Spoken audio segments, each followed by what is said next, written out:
has a story to claim. Sit back, listen to conversation between Terry Lynn and new authors on the rise, and let the journey begin.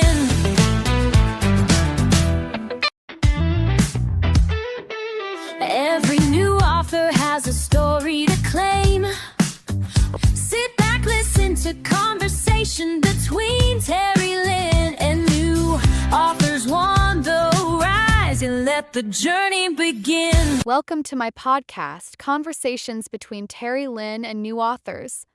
On this episode, I'm talking with Katie Spina, who writes young adult novels. Welcome, Katie. Thank you so much for having me. I'm very excited to talk with you. You are welcome, Katie. Please tell us about your writing and your first book. So I'm one of those people that I think I've always been a writer. So I tried to write my very first book when I was 9, and I still have a copy. It's awful.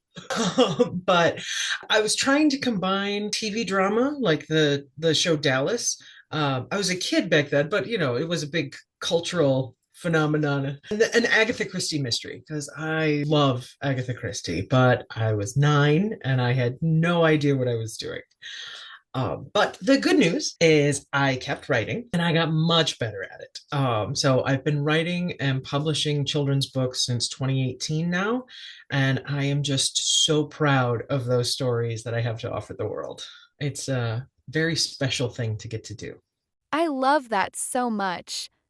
We all start somewhere, and that early creativity is part of what shapes us. It's inspiring that you kept writing, grew into your voice, and now have stories you're proud to share with the world. Thank you. It really is something that I very much see as a privilege. What inspired you to write children's books? So I have been writing novels to get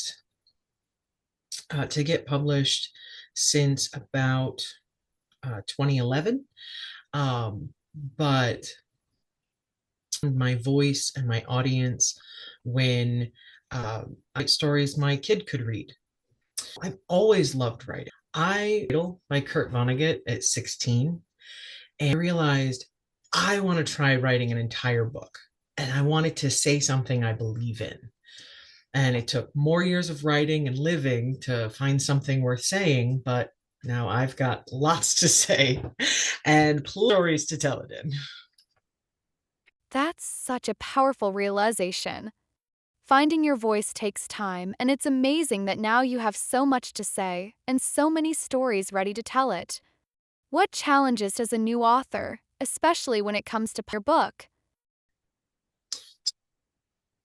The hardest thing for me is I don't like feeling fake.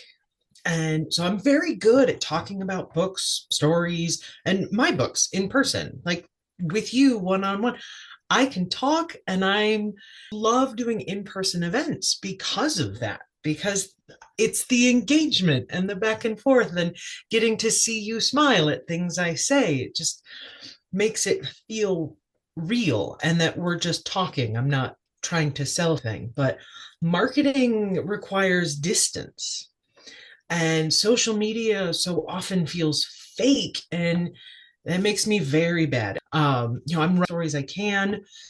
I'm winning awards now, and I just can't figure out that. Thank you very much. But I just can't figure out that marketing piece.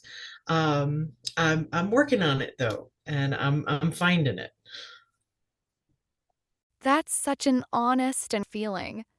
Your love for stories clearly shines, and then authenticity is a real gift. Marketing can feel your genuine passion is already what connects readers to your books. It's knows me. I'm the book person. What was your favorite book as a child, and do you think it influenced your writing style today? So I absolutely loved the My Teacher is an Alien series by Bruce Coville. I was in 4th grade and I got the books, and I actually still have my copies from 1989 with my name penciled in on the first page. This is mine. There were stories that I just wanted to dive into, and it makes me want to write characters that are real people. They're not perfect, they're doing their best. And they're kids, so there are going to be flaws in their logic and things that they don't know. And having someone that kids can relate to is important in that way. I love the fact that you still have some books from your childhood. Oh, I hold them close. They're safe in a box. No, actually, they're not. I had them in a box for years, like they're a buried treasure. But I wanted them. I wanted my kid. No, but I wanted my kid to be able to see them. So they're up on the bookshelf with all the other children's books in alphabetical order, so you can find what you're looking for. Is there a scene or character in your book that's especially meaningful to you? Why? So, in The Wolf and the Wind, the heroes are so close to getting the magic they need to save the day. But to get the magic, they need the impossible to happen. As third grader, and she has a like me. I know there's a scientific term for it, but it's nobody knows what that means. So I acknowledge I have a lazy eye. But it causes her to sometimes see double, just like it did me when I was a kid. And that can be frustrating. And depending on the situation, it could be dangerous. In Geldor, this magic place, this unique way of seeing the world is the very thing that is to get the magic and save the day. So, my imperfect vision is what allows me to see the magic hiding in the forest, the woods around the trail behind my house. And if I didn't have that lazy eye, I wouldn't see the way I do, and Geldor wouldn't exist. I totally believe that we should write what we know, like I write about cerebral palsy because I have it. So I think you writing about a girl with a lazy eye is perfect. What age group do you write for, and what draws you to that specific audience? So I actually write for kids of all ages. So I have my YA space opera series, Swim the Stars, is for older kids in that 12 to 15 range. The Geldor series is a portal fantasy chapter book like Alice in Wonderland for first to third graders. And I'm actually working on a fantasy right now for fourth to sixth graders. Um, and I think I don't focus in on a specific age group because I write stories where finding your fit means trusting in who you are. And that message, it matters as you're moving through elementary school, when into all of the challenges of middle school, and then as you're moving into high school and embracing this idea of grown adult and who are you going to become. So who you are at your core is what matters most. And I have the very distinct honor of writing stories to kids that say who you are matters. That's beautiful and so powerful. I love how your stories meet kids at every stage and remind them that who they are is exactly who they're meant to be. Exactly. Are there any books or authors that inspired your writing style or love for storytelling? So I adore Terry Pratchett. I haven't read the entire Discworld series, and part of that is because it and has so much to offer, and it's all so much about hope if you're willing to call out the nonsense and recognize when something is unfair. That Terry Pratchett was very good at taking real world problems and couching them in this so you're getting his perspective without feeling like it.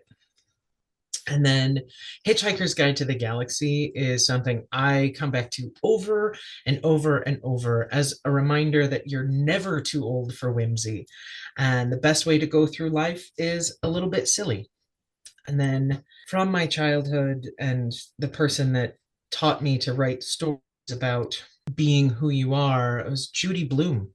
That's an author that helped me grow up, and she told real stories about kids like me. I mean, I still remember reading Flubber as, the big kid in school.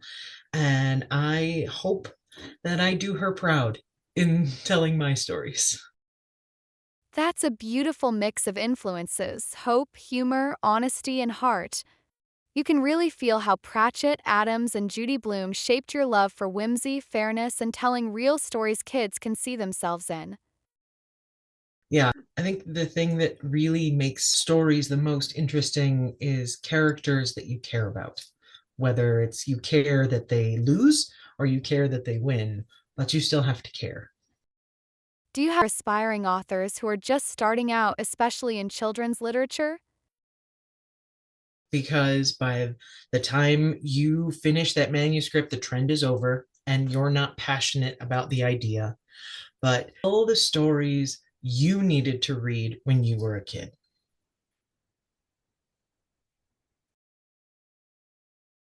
That's such beautiful advice. Listening to kids and telling the stories you once needed creates books that truly matter. And those are the stories that But people still read Black Beauty and it's in the public domain, which means it's over 75 years old. if a child came up to you and say to encourage,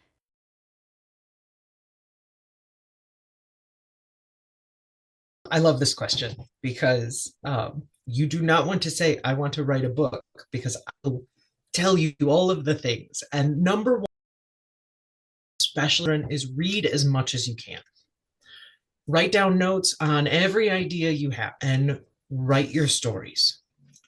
Skill.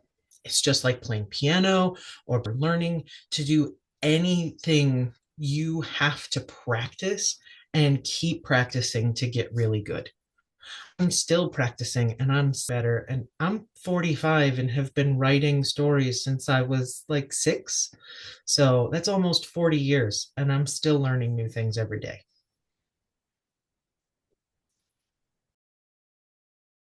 that's such wonderful advice.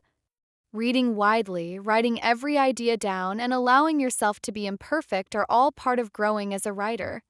Practice really does make It's the hardest part about writing, honestly, is the willingness to do it over and over again to build. on next.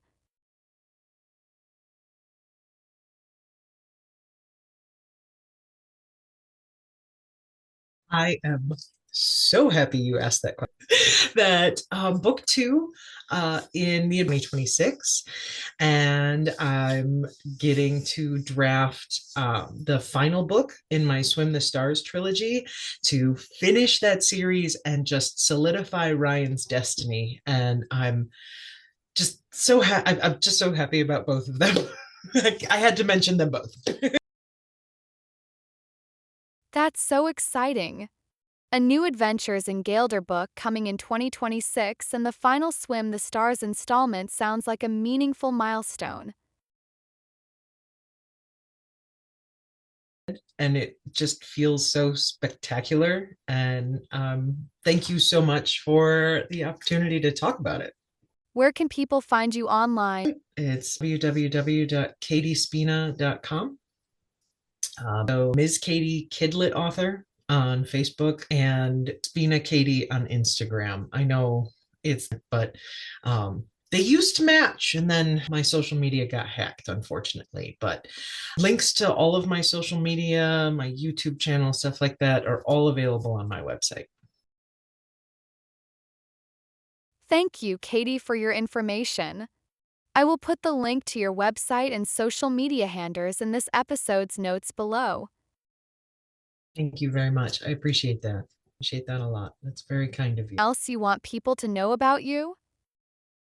So I'm a hobby person. I like to do things with my hands, writing. So I live kind of country, so I love picking wildflowers in the spring and I make jelly with them. And so this year I made dandelion jelly, which tastes just like honey. It's crazy. Wild violet jelly, which is just amazing. And then I tried my hand at clover jelly this year too. That sounds wonderful. What a beautiful tradition. Turning wildflowers from your yard into homemade jelly is such a sweet mix of creativity and nature. It's that nice connection to our home and where we live, and that it's not just a plot of land, it's something that we are stewards to. And so we take care of it and it takes care of us too. For talking with me on my podcast, Conversations between Terry Lynn and New Authors on the Rise. Thank you so much, Terry. It's wonderful to meet you. I have your questions are just fantastic, thoughtful, and insightful. And I appreciate that you took this time. And it's this has been I love talking about stories, and I appreciate your time and your efforts so much.